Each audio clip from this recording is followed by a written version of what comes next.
All right, we're live. We're Hello. in. Hello, Colleen, Dr. Colleen Seringer. Please, only doctor. That is the only way you can address me. I know, and you know what? I've realized how fun it is to say Dr. Colleen. It is kind of fun. Thank you for saying that. Yes, absolutely. How Well, are you? I'm good. I'll tell you what, I'm still recovering from our weekend, but I know we're going to get into that. How are you? I'm fantastic. I know we're going to get into it. We have a lot to cover, so let's do it. I know, let's do it. Well, hello to our listeners. Hello, everybody. Thank you so much for joining us. And if you're tuning into the recording, you're awesome. Thank you so much. As always, we encourage you to comment. We will do our best to respond to these comments.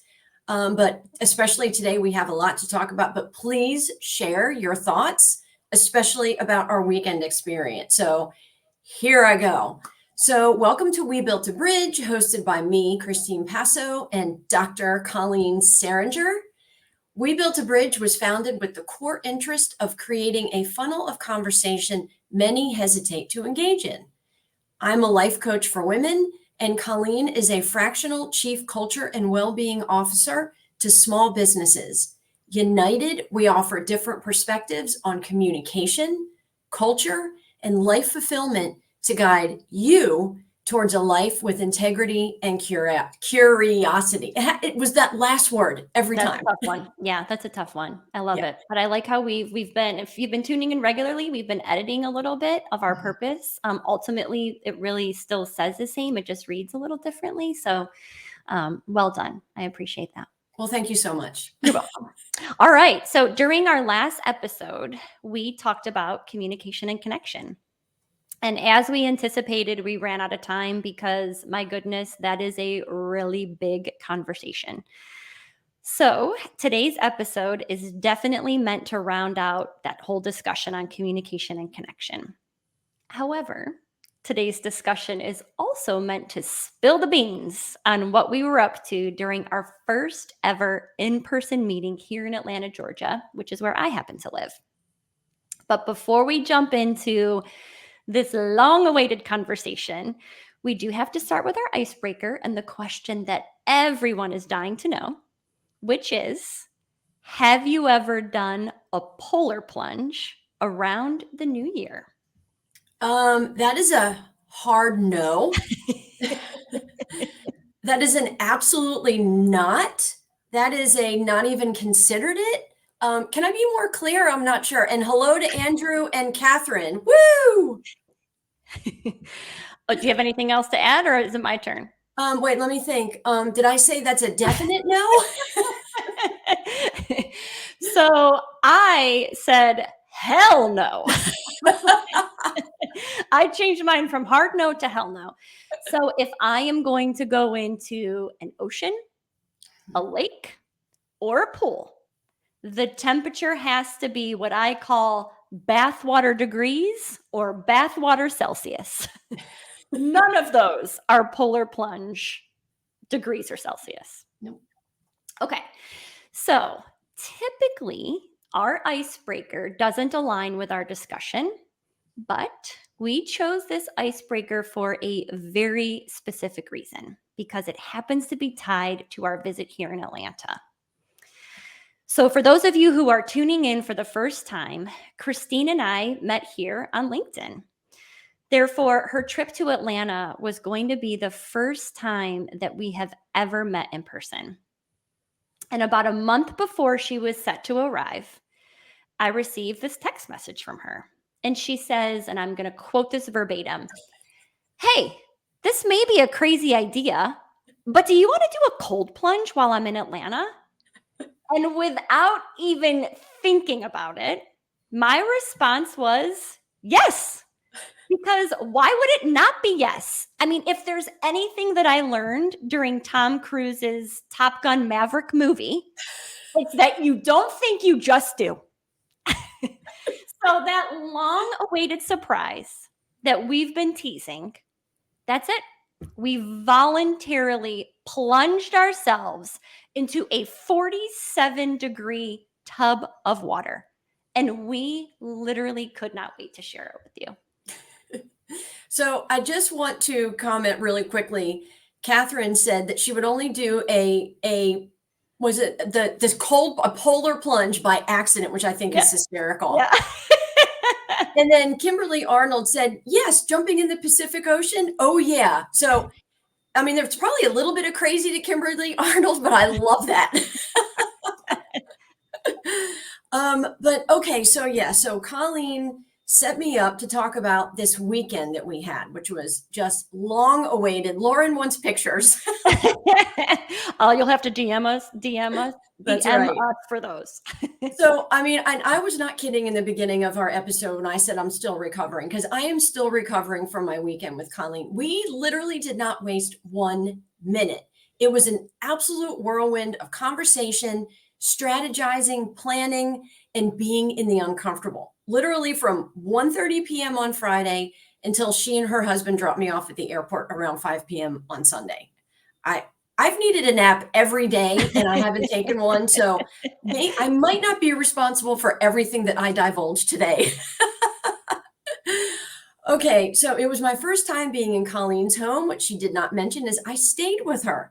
We both risked the potential who knows what by staying with each other, but she and her husband were so wonderful to welcome me in, and I couldn't have asked for a more inviting, generous, and kind host than her dog Hamilton. Honestly, he gets the award. It's all for Hammy. He was just the best, whether he was lying there burping, growling, whatever it was. And we just had a blast. But really, redirecting back to the weekend, we really covered so much, and probably more than we were prepared to, because we're both still exhausted. But we definitely didn't walk away saying that we didn't accomplish anything. So redirecting back to the cold plunge, we were both really excited and a bit anxious about the cold plunge, but we were 100% committed. I mean, we were in. We were determined and excited to try something new and something that would strengthen our bond and offer really great content to you all. So there we are in the room. We had the choice to be separate, but we decided to go in together. Now, what that means is we did not get into the tub together. So this was a controlled cold water, 47-degree tub. And the room was big enough for us both to be in it. And honestly, what kind of a story could we tell you all if we weren't in the same room? So, I mean, that was just epic. So Colleen said, I'll go first. And I was happy to let her do that. So they had given us some breathing exercises at first. It's breathe in to 4, exhale to 4, breathe into 4. And that way we would help to control our body and stay in our mind. So Colleen went first, and there's a clock up that we can see, but neither one of us looked at it when Colleen went in, because for me, being the one that was observing, I closed my eyes because I felt like I needed to send her as much energy and comfort as possible. And the only way I could do that was to close my eyes and breathe with her. I mean, if anybody was listening from the outside of the room, they would have thought we were in Lamaze practice. I was like, just keep breathing. Colleen's in, and she's like, it's cold, and she's breathing. And I'm going, okay, breathe in 4, breathe out 4. My eyes are closed. I did open them at one point to make sure she didn't all the way go under. And she didn't, luckily. So she stayed in, and really, because we never looked at the clock, we're thinking like 2.5 minutes, something like that. Yeah. And she was breathing the whole time. And then she's like, all right, I'm coming out. And she came out and she's like, I feel great, but I will leave the rest of that story to her. So then it was my turn. So honestly, I did. We both looked at the clock to see when I went in, and boom, I went in. We both went in up to our jugular, right? Because that's what they recommend. So bam, 47 degrees, you're in up to your jugular, and I immediately could not breathe. If you've ever had the wind knocked out of you, you cannot catch your breath, and it's scary as all get out. And I'm in there, and Colleen is very calm. She's right to my left, and she's like, okay, breathe. And I swear to God, she could have been a yoga instructor, because her calm voice was helping me, but I still could not catch my breath. There was no way I could do 4 inhale, 4 exhale. And I tried my best to grab energy from in to even tell her I couldn't breathe. But I'm more than confident that my lack of ability to breathe, she knew. I mean, it was, I mean, that's literally how it was. And I thought, oh my gosh, I'm panicking and I feel really vulnerable and I feel really exposed because I was panicking. I couldn't breathe. I couldn't get control of myself. And it was really scary. And I'm thinking, I'm in this room with this person who I call a friend, but our friendship has been built on we built a bridge and Zoom and phone calls.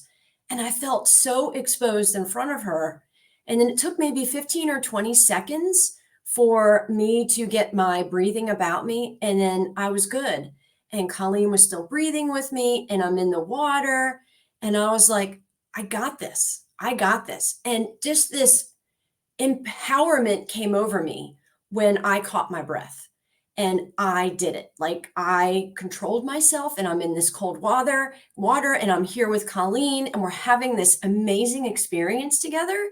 I mean, I can't even explain it. In fact, I was telling Colleen just this morning, I was like, I think I'm still processing what I went through because a few years ago, I never would have put myself in the position to do something so out of my comfort zone. This was definitely out of my comfort zone.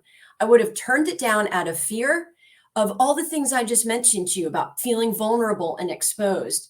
But instead, I proved to myself, due to all the work that I've done on my personal development, that I can do these things. And it also offered Colleen and I an experience that we'll always remember in having done it together. And then it just kind of dawned on me yesterday. I was like, you know what? Sometimes when we're growing with someone else, we're growing a part of ourselves we never saw coming. And that's the part I think I'm still digesting is what is it that I learned about myself over this weekend with Colleen and in that cold plunge. So it's part of what I think I'm still just going through, and I can't wait to talk about what it is that I realize about it. But oh my gosh, Colleen, I cannot wait to hear your version. And so I am sitting here, and this is so crazy, but I don't know. I have to interrupt this really quick. Do you hear that beeping noise? And something is going on in my house right now. Everyone is safe and fine. I just want to make sure it's not interrupting and you can hear it. Can you hear it or I no? do hear it, but it's faint. Okay, so I'm just gonna keep going because if COVID taught us anything, it's you just keep forging ahead. Hamilton did come downstairs. He's like, "Lady, you've got to turn this noise off." Whatever. Oh my gosh, poor Hammy, I'll tell you. Yeah. So here's what I would add. So if you would have asked me last year at this time, because I was still working for another organization full time, I hadn't taken my plunge to leave that job, right?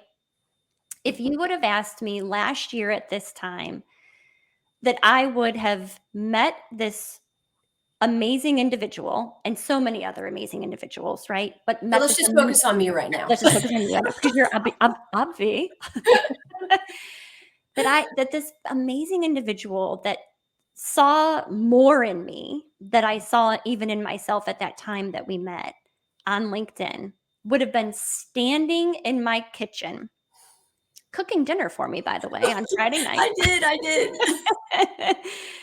I would have said, "You're crazy, crazy."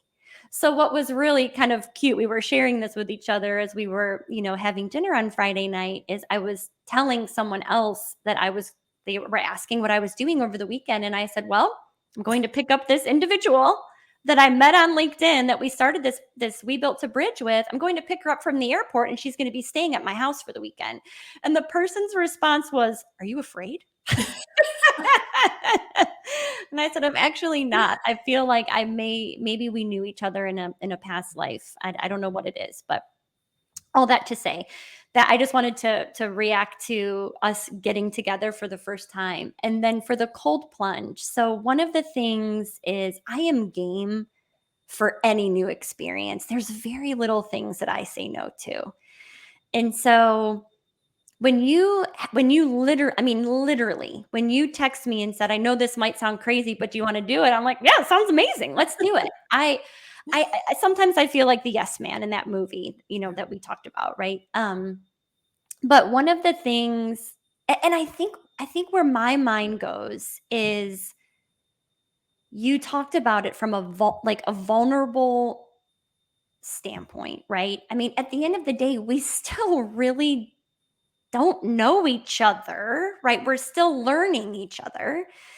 And so the fact that one, we decided to do it, but then two, we decided to even like stay in the room and support each other. That's a different level of, we're really in this. Like, we trust each other. We respect each other enough to do this together.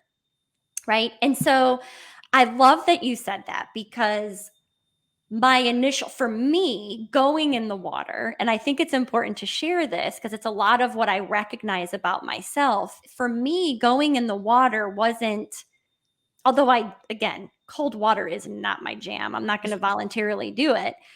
But jumping into it, my immediate, like, you got to fight through this, girl. Like, that is what immediately went through my mind. I was like, it's so cold. And then I just said, well, put your head down and figure it out. You got to go. Like, you've got to stay in here.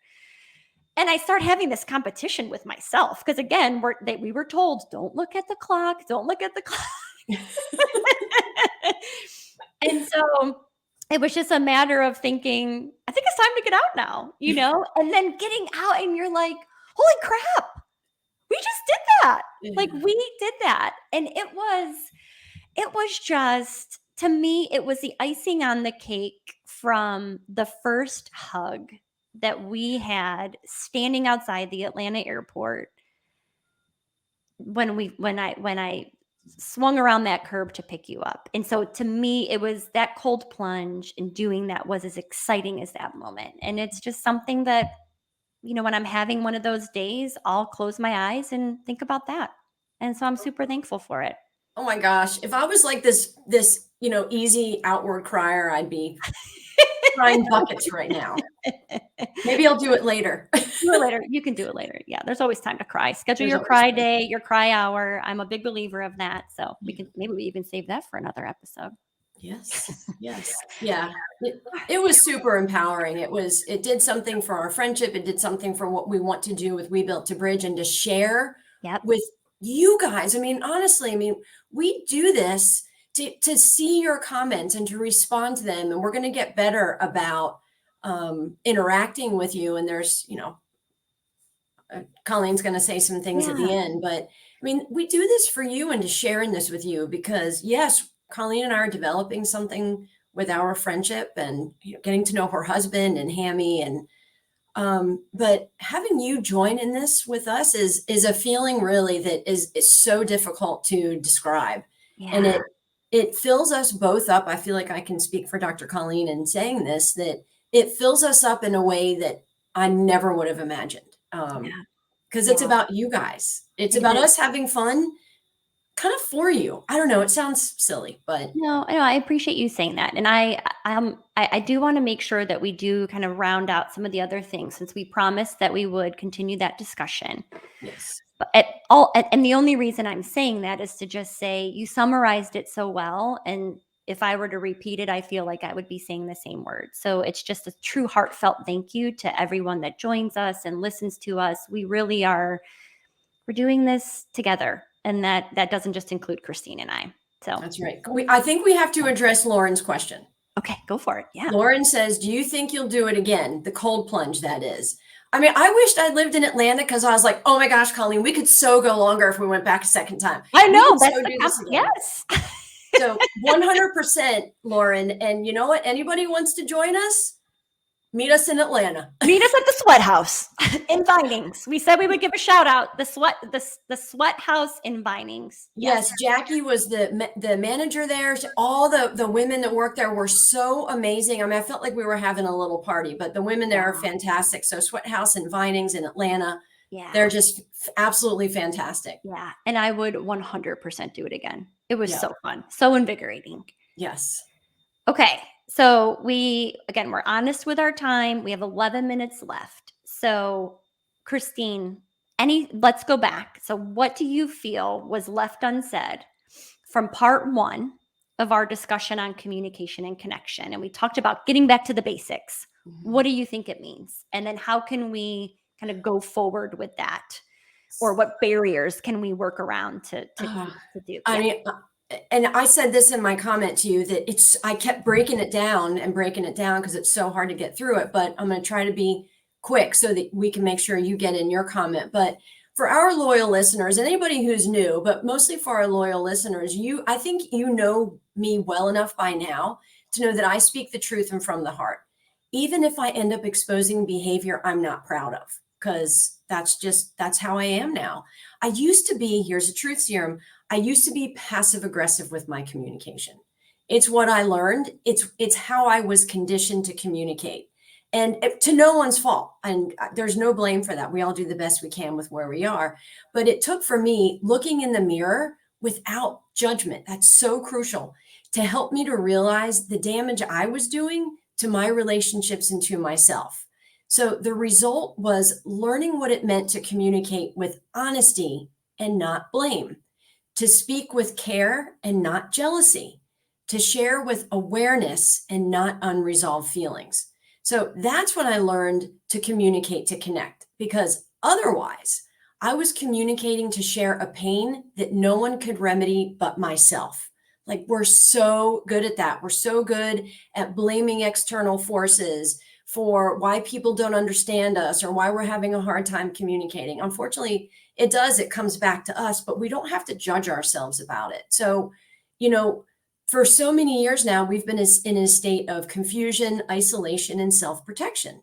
So everything that we have been reacting to and that we say comes from how we feel, always. If we aren't settled and resolved with our past, it will show in how we receive and offer communication today. So it's for these reasons we feel misunderstood when we attempt to communicate. So this is exactly why I designed one of my master classes around taking the challenge out of communication. This isn't really a promo bit here. I mean, it is a little bit, but it's so difficult in the amount of time we have to wrap this up that I had to mention this. So what made this class even better was asking my amazing co-host, Dr. Colleen, to join me in teaching this class. So we'd love to see you on March 4th from 2:30 to 3 p.m. Please DM me for the registration link. But in closing up, the reality is there are surface answers to how we can communicate better. Colleen and I can offer tips about how to share without bias, listen without judgment, and offer empathy. But again, until we've cared for our inner wounds, these tips may be difficult to stick to. You can improve your communication. You absolutely can. There are proven methods. So please don't feel like you'll have to cross through rough waters, cold plunges, and turbulent skies to get there. So the class is on March 4th, and we will offer legitimate suggestions and practices to improve the way that you communicate. But to offer something short term, work on staying present with the words that you hear that other people say. When you notice that you're judging, and it's our first instinct to judge what people say, stop yourself in your tracks. Because when you start judging, everything that you say after that is going to be tainted and you're not going to hear the people correctly. So that's just one quick, brilliant step for you. But Colleen, I can't wait to hear what you have to say. And I can't wait for this masterclass too, where we can really dig in deeper. Yeah, and I'm glad you gave yourself a shout out and a promotion. That's really important. I mean, you're doing great work as a life coach, and I'm just honored to be invited to your table, in the work that you're doing. So I'm glad you gave that shout out. Yep. So, there was a couple of things that you called attention to that is going to kind of tee up to how I wanted to respond about this, because I want to ensure that I'm throwing in some things about the workplace specifically. And I appreciate that you mentioned that passive aggressive, because there are kind of four categories of communicators. There's passive aggressive, there's active, and then there's passive. And active is like what we all kind of strive for potentially, right? If you're working on that. But in the workplace, we don't know how people are coming in, what their level of communication, what their awareness is. And so, anyways, that just got my mind going to just some of the things that I would love to share in regards to when I was working for another company, but then even now as I'm working on my own, how do I communicate and connect in the quote unquote workplace. And you've said this up well, but you said this well, Christine, being present. So the multitasking, I am not a fan of it. I mean, no one can multitask. It's asking your brain to do two different things, which means we're not doing the one thing well. And so multitasking is a hard no for me, and always being on camera if possible. The other couple of things that I would call out in regards to like workplace communication and connection is, not using information to gain status in a relationship, which is gossiping, right? That sets the stage for a really crummy culture. And so I think we have a huge opportunity to, when we see that or hear that, to kind of shut that down. The other couple of things I would add is it's not simply agreeing with leadership. It's okay if you don't agree with those who appear to have a higher position or a higher title than you. At the end of the day, we're all leaders. It's okay for you to demonstrate your leadership, title or not, by speaking your truth. Consistent feedback. If you follow me on LinkedIn, I'm all about the employee voice, not just collecting it, but again, speaking it.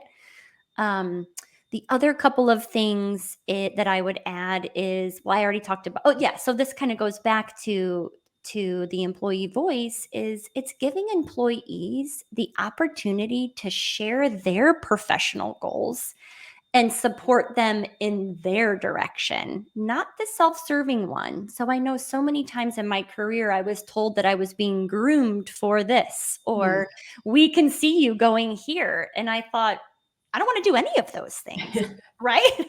And I would push back, and that's neither here nor there, because that's in the past, but that's self-serving for the person in charge. And so for me, I think, again, if we can give the employees the opportunity to share, that is going to be a win for organizations.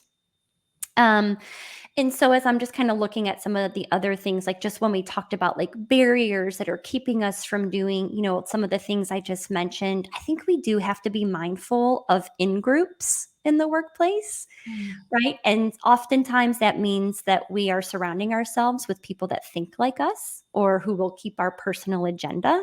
And that doesn't help us advance forward in any facet, let alone communication or connection. And then the last thing that I just want to throw out there before we wind and wrap us down is, we do need to start asking people if they want to manage people instead of, again, simply putting them in this role. Because I think, unfortunately, we're one, doing what I just said. It's more of that self-serving. We're grooming you, and we're not even asking if they're prepared or if they're ready. Yeah. And so doing that, I feel, is another way for us to remove some of these barriers to create workplaces that really are fostering better communication and connection. Yeah, I totally agree. And that's a really important question, is not only asking, but then preparing, right? It's like, you will have to do these things. Are you comfortable with that? Yes. And setting that stage appropriately. That's a great mention. Yeah. Thank you. All right. So wrap up, because we're coming close to time. So before I announce our upcoming episode, we do want to share with, again, all of you who are listening and who have been giving us amazing feedback over these last several months. We hear you. We do understand that there is a desire to interact during We Built a Bridge. And so in April, this is one of the things that Christine and I talked quite a bit about while we were here in Atlanta. We're going to be adding a third show to our mix, and it's going to be set up so that you, our community, can come on this stage and speak on the topic that we're discussing. So look for more information to come throughout March. However, please, please, please, please, please, this is for you. Therefore, let us know what's burning in the back of your mind, because there's a good chance it's burning in ours, and there's a good chance it's probably burning in someone else's. So let's talk about it. So please direct message us, share with us what you'd love to talk about. And then last thing. So again, we go live every other Thursday from 12 to 12:30 p.m. Eastern Standard Time. As you can see, we're as predictable as your reaction when you jump in a cold tub of water. So that means our next episode is on March 7th at 12 p.m. And we have a guest joining us. So James Lawrence from Happy Companies will be with us on March 7th. And we hope that you all will be with us as well. I mean, please do tune in. He is about one of the most genuine, amazing people I have met over the last few months. You don't want to miss it. Yeah.